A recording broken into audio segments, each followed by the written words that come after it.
Good morning, everybody. So today I wanted to talk to you about your emotional field. I wanted to talk a little bit more about that because I know that we are highly intuitive on an emotional level, okay? But a lot of people I don't think I've ever heard this. But what I wanted to talk about is, so the narcissist, part of what they like about you is they live in a victimhood status, okay? And so when they are looking for good sources of supply, the best way to do it would be to live in a victimhood status. Because if you do, people that are empathic, highly empathic, are going to approach you.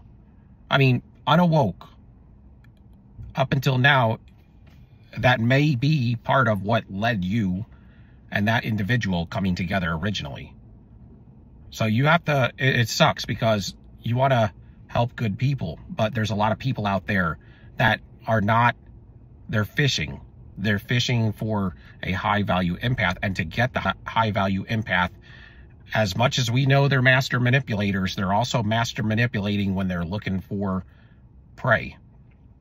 And somebody like a narcissist that lives in victimhood and draws everybody in with victimhood, they're going to draw you in playing a victim.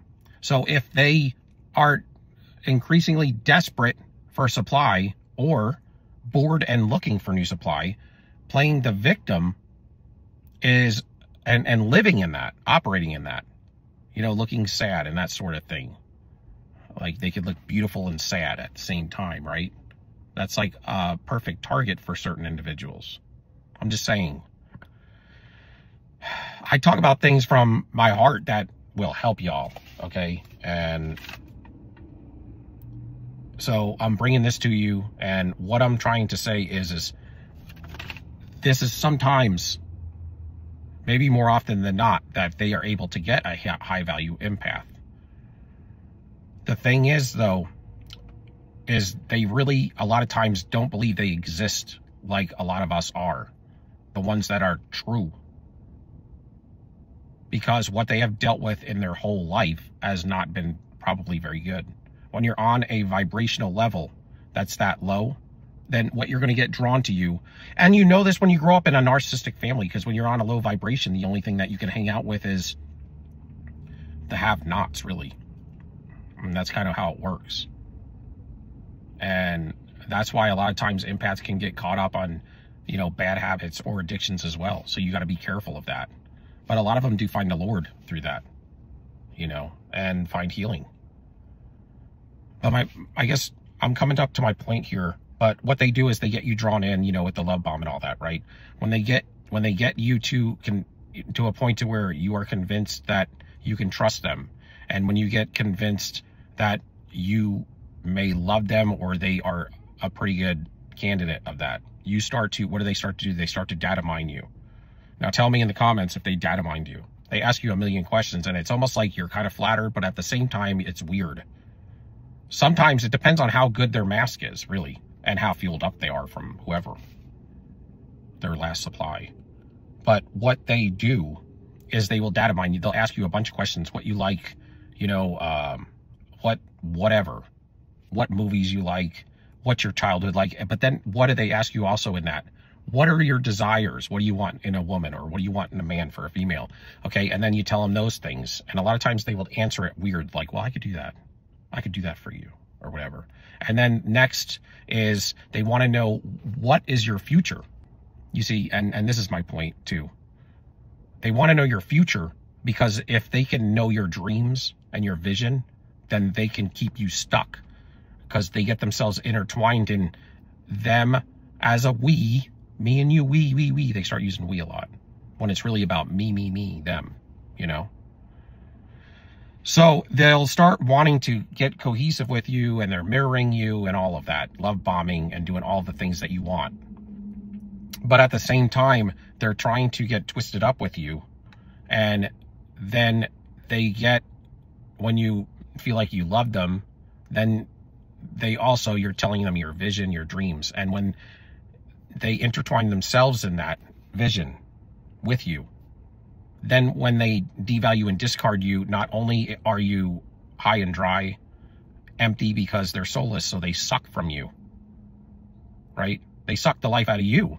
If you're with a soulless individual, they're going to suck the life out of you. You won't even know. You won't know who you are. And for a long time, you're going to be hollow, just like them. Because that's what the parasite is trying to do. It's trying to make you build in you what they built in them. And first, they got to hollow you out and get you to a depressive state and a defunct state to where you'll give in to something like that. Or you'll be destroyed so bad that you'll never be able to come back to even your baseline. But, you know, through God's grace, we were able to get away from them, a lot of us, or wake up and get away from them, or we're getting, some of us out here are learning this for the first time. But then what they do is they play with your emotions because now they have control of your emotions. But they also, when they leave you, there's no closure, right? But then there's also, they have stuck in your head, stuck in your mind. They are caught up in your vision and your future, that it's going to be you and them. So they're also dragging you down that road. What the narcissist came to do is keep you stuck or to rewind you. Really. They're trying to rewind you back to your childhood state where you had your injuries, just like they were or are. You see? That's why you get anxiety, depression. That's why you get sicknesses, because they are attacking you. They're attacking you.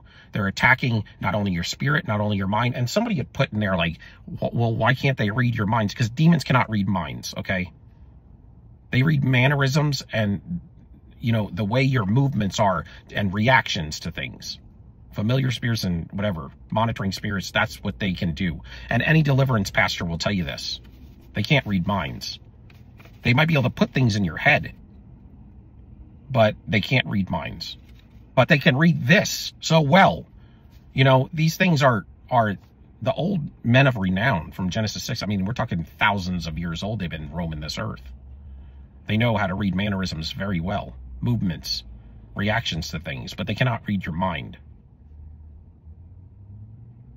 So I guess my point is they get caught up in your future too. So then again, you want to get, you have this desire to get back with them, not only because of you want to get back to the love bomb phase, but then you also don't have closure. So it's hard for you to move on. But also in your future, when you're looking out to your future, it's even stunted because now they're intertwined in your vision and they have kind of like a hold on it. They want to, like I said, they want to keep you frozen, really, but they really want to bring you back.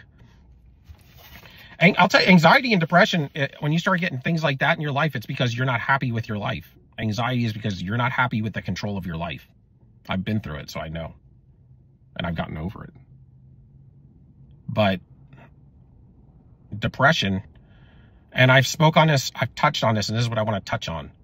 Because we are empaths growing up in narcissistic households, you can hone your intuition, but you got to be careful about what emotions you absorb. And this was one of my main points as well. When it's in certain cases, until you get this straightened out, you could be absorbing emotions that aren't yours. And this is part of the reason why they twist you up so bad, because when they twist you up this way, you don't know what emotions are yours and what are theirs. You don't know what's theirs, what's yours, what you're supposed to accept and what you're not. And this is part of why they get you knocked off kilter and get you wobbling like they do. Remember I told you, it's like they took the force field down.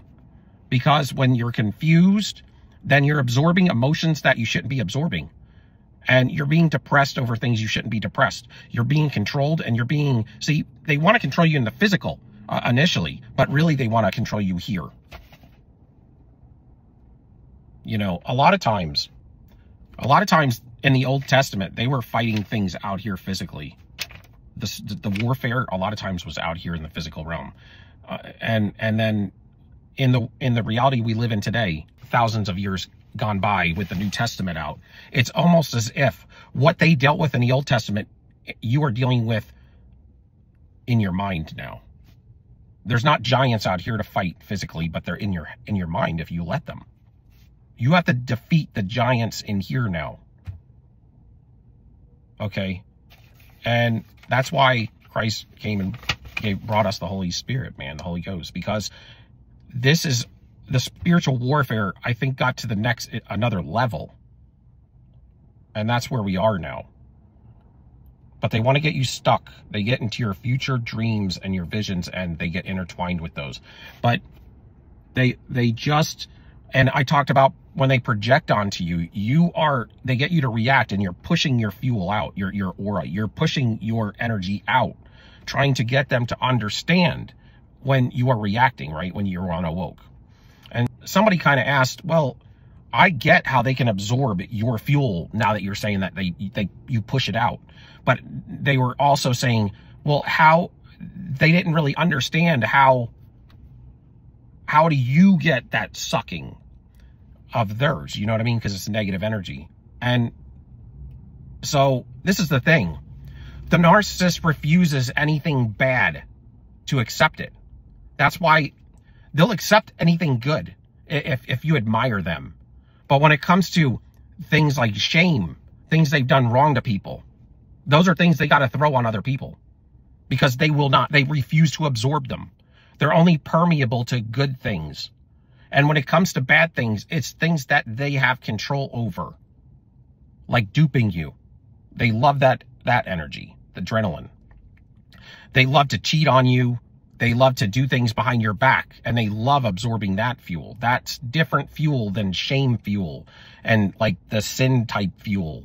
It's like the stuff that they are shameful of is what they're flinging on other people.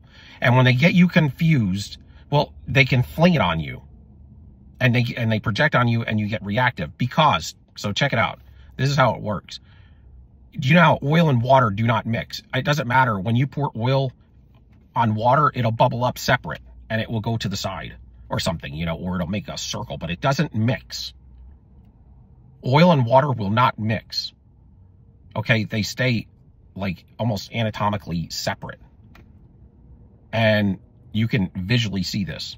Well, if they refuse because maybe they're so perfect or whatever, however it is it works, the sinful things and deeds they do that they don't want to accept the shame of it, it's like it's out here hovering over them, and it can't permeate because they're refusing it. So when they get you to react, it's out here, and it's always not going into them. So it's like they're water and this is the oil out here or something. It's like the egg. You got the yolk in the middle and the, you know, the egg white. And so because that's floating out here and you push yours out, that's where it switches, because they are always needing that type of fuel, and they need it more than you because you can produce it. So it's probably got a higher, a lower pressure or something, because it flips. But you absorb the things you do wrong. So when that energy's out there, they suck yours in right away. It's like a meal for them. Like, oh, I've been hungry for this, starving. But theirs, they're not going to ever accept. They never accept it when they do it. So they're walking around with that aura. That's why sometimes you will feel that negative energy. But when they get you twisted up, you don't really put two and two together. You see, when you're unawoke. So that aura is out here because they're refusing it. But you can get mixed up, and you are willing to absorb your own sinful deeds and deal with them. But because they can't,